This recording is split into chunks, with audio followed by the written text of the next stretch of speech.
Saudara, kebijakan satu harga minyak goreng apakah akan memenuhi kebutuhan masyarakat dengan harga yang terjangkau? Lalu apa sanksi yang akan diberikan jika ada yang melanggar kebijakan satu harga minyak goreng? Kita masih membahas bersama dengan Direktur Jenderal Perdagangan Dalam Negeri Kementerian Perdagangan, Pak Oke Nurwan. Ada juga Ketua Umum Asosiasi Pedagang Pasar Seluruh Indonesia atau APPSI, Pak Sudaryono. Saya ke Pak Oke Nurwan lagi. Tadi gimana Pak soal mengendalikan panik buying di tengah masyarakat dan juga penimbunan-penimbunan yang mungkin aja bisa terjadi? Begini, yang pertama kami harus pastikan bahwa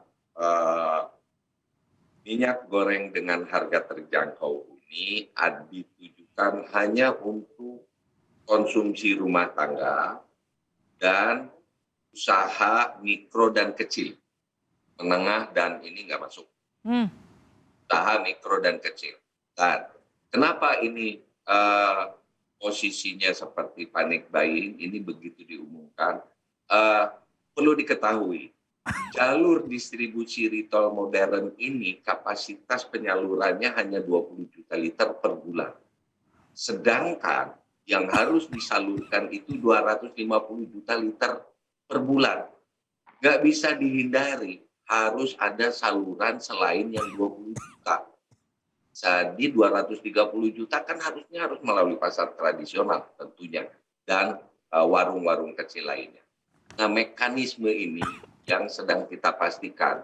Karena ada good governance, misalnya dengan retail modern ini kan yang kaitannya dengan 20 juta liter per bulan, di mana administrasinya bagus, faktur pajaknya ada. Nah, sekarang di pedagang seperti mana? Karena kami, good governance-nya nggak mungkin membayar tanpa kelengkapan dokumen. Itu yang pertama. Jadi ini 230 juta ini harus kita buka salurannya, hambatan-hambatannya apa.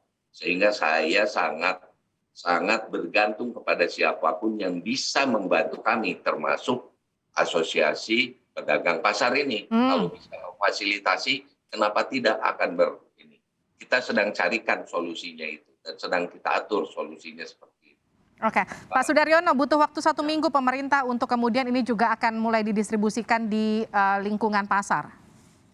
Ya tentu gini ya, satu hal kita positif, kita apresiasi ya usaha dari pemerintah pusat ya, Presiden Jokowi sebagai kepala negara untuk memberikan subsidi terkait dengan kenaikan harga minyak goreng. Itu satu hal yang memang harus kita syukuri dan kita apresiasi ya.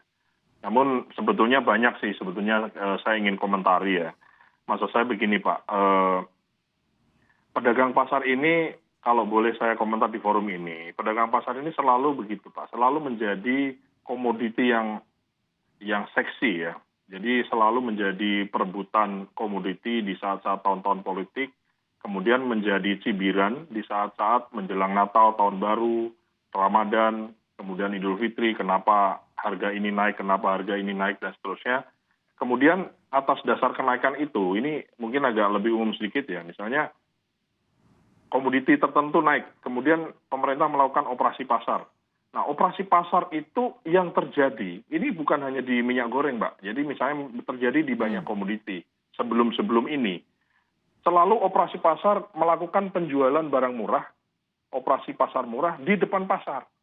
Di mana yang jualan orang lain, bukan pedagang pasarnya. Nah, itu jadi dilema juga. Akhirnya apa? Jadi yang dagang ini merugikan. Karena apa? Karena pedagang pasar pedagang pasar ini kan kulaan di tempat agen dengan harga yang memang sudah ada di situ.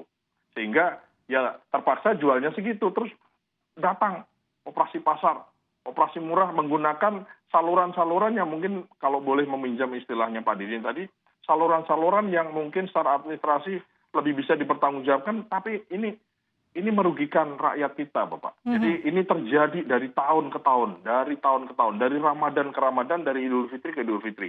Nah, mengenai minyak goreng ini, jadi Pak, negara ini kan sudah berdiri 70 tahun, Bapak. Jadi, dan saya tapi ya sudahlah, ini sudah terlanjur ya. Tapi saya kalau boleh sedikit komentar juga adalah, ini negara jadi menyerah ke swasta gitu. Maksud saya, memang ngurusi pedagang pasar ini ruwet Bapak. Ya, jadi ngurusi pedagang pasar ini ruwet karena kalau pasar retail modern itu kan satu kerajaan ya. Dari atas, dari top down-nya jelas, administrasinya jelas, ya benar. Nah, pedagang pasar ini banyak. Nah, inilah fungsi negara. Disitulah ada Kementerian Perdagangan, ada Dinas Perdagangan, ada Dinas Perindak di provinsi, dan lain-lain. Nah, kalau pemerintah pusat lebih percaya kepada swasta yang notabene ya oke, modern semua ya kemana hadirnya negara Pak? Kemana pemerintah daerahnya? Kalau hanya pemerintah daerah ini datangnya nih di 2 hari ini Pak, setelah minyak goreng ini diluncurkan, ini dinas perdagangan itu ngecek-ngecek aja ke minimarket gitu, gimana distribusinya. Apakah itu kehadiran negara yang kita harapkan? Kan negara ini harus adil. Saya mengerti dan paham ya, mungkin negara atau pemerintah memprioritaskan lebih duluan, udah duluan deh. Tapi kan tidak memikirkan impact Bapak. Ini orang itu belanja datang ke satu tempat, itu tidak hanya membeli minyak goreng. Dengan datang minyak goreng 14.000 murah itu, dia akan beli beras, dia akan beli sabun, dan lain-lain. Akhirnya orang itu beralih belanja ke situ. Oke. Nah itu loh, stigma-stigma itu yang menurut saya sangat dalam hal ini saya sebagai. Nah, satu lagi yang ingin saya garis bawahi, kami tidak sedang menjual asosiasi, jualan asosiasi Bapak, enggak Bapak. Jadi kami silahkan Pak melalui saluran-saluran yang memang Bapak percaya, apakah melalui asosiasi kami, atau melalui dinas perdagangan, atau melalui apapun. Yang penting, mohon digarisbawahi, yang penting pedagang pasar tradisional itu dilibatkan dan terlibat, dan mendapatkan keuntungan dari sini, dan tidak dirugikan. Itu yang harus jadi saya tidak sedang menjual asosiasi yang saya pimpin, harus ini, harus itu, enggak. Saya memperjuangkan nasib dari intinya gini. Oke. Yang saya tambahkan sedikit Bapak, Saya ingin bertanya di forum yang baik ini, yang sudah terlanjur kulaan yang mahal ini terus diapakan? Oke. Itu saya kira juga harus ada itu juga harus dipertimbangkan. Baik, Pak Oke silakan. Gini, yang pertama saya jadi ingat yang terakhir aja. Yang kulakan itu kami segera pedagang ini berbicara dengan distributor. Yang pertama itu. Yang kedua, kepada pedagang pasar ini kan sekarang skemanya saya harus mengikuti pola distribusi yang tradisional lah bahasanya gitu. Sehingga ini harus mengikuti alurnya. Jadi kami juga sedang upayakan supply melalui distribusi tradisional ini memasok minyak goreng kepada pasar tradisional. Nah, ini berbeda kecepatannya nih, sehingga kami beri waktu 1 minggu gitu kan untuk berbenah. Ini waktunya 6 bulan.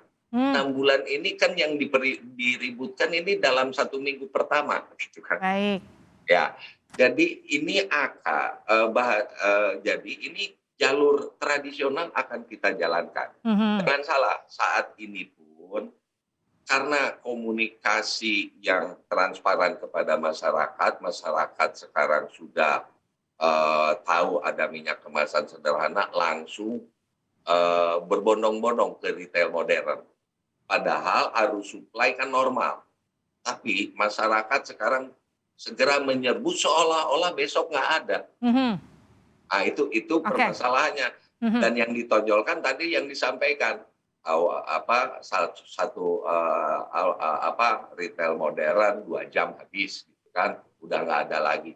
Memang jalur normalnya itu begitu retail modern, walaupun kita tambah kapasitas gitu kan, tapi jalur distribusi normal di retail modern itu ya terbatas seperti itu, sehingga ini kesempatan masih sangat terbuka. Nah, jadi kita sekarang sedang berbenah. Retail modern pun sekarang kedodoran karena tadi trust-nya di masyarakat, saya paham. Nah, terkait tadi permasalahannya operasi pasar, kami sangat setuju kalau operasi pasar itu tidak mengganggu pedagang. Baik. Bahkan kalau bisa operasi pasar ini melalui pedagang pasar, kan akan lebih bagus gitu kan. Baik. Itu saya sangat setuju dan itu akan kita upayakan, Pak. Oke. Tapi